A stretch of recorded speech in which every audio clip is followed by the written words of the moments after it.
पाकिस्तान को पानी के कतरे कतरे से महरूम करने की भारतीय साजिश बेनकाब।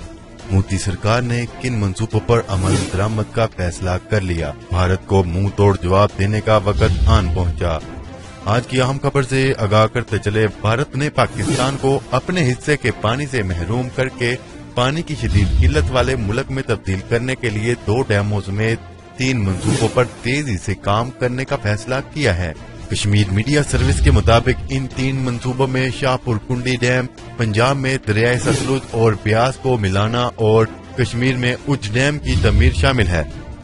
भारतीय हुकाम ने सहाफियों को बताया कि ये तीनों मंसूबे बैन रियासती तनाज़ात के बायस रोक दिए गए थे, लेकिन अब इन मंसूबों पर अमल दरामद का फैसला किया गया है। सिंध-तास मुआहदे के तहत सतलुज, ब्यास और रावी के दरियाओं पर भारत के, जबकि दरियाए चनाब, जेहलम और सिंध पर पाकिस्तान के हक को तस्लीम किया गया है। उच्च डैम जम्मू के जिला कठुआ में पन बिजली और आबपाशी के लिए दरियाए रावी पर बनाया जाएगा, जिससे 196 मेगावाट बिजली भी पैदा होगी। मकबूजा इलाके में काबिज हुक्काम ने मंजूरी के लिए तफसीली रिपोर्ट नई दिल्ली को अरसाल की है और तवक्का है कि वजारत आबी वसाइल की एडवाइजरी कमेटी इसकी मंजूरी देगी। भारत खित्ते में अपनी बालादस्ती कायम करने और पाकिस्तान को कश्मीर के हवाले से अपने मौकफ से दस्तबरदार करने की गर्ज से इस पर दबाव डालने के लिए पाकिस्तान के आबी वसाइल पर डैम तमीर करने की पॉलिसी पर अमल पैरा है। भारत ने अपनी रियासत पंजाब की हुकूमत से भी कहा है कि वो दरियाए सतलुज और ब्यास को मजबूत करने पर फिजिबिलिटी रिपोर्ट तैयार करे, जिससे भारत को पाकिस्तान की तरफ पानी के बहाव को मजीद कम करने में मदद मिलेगी।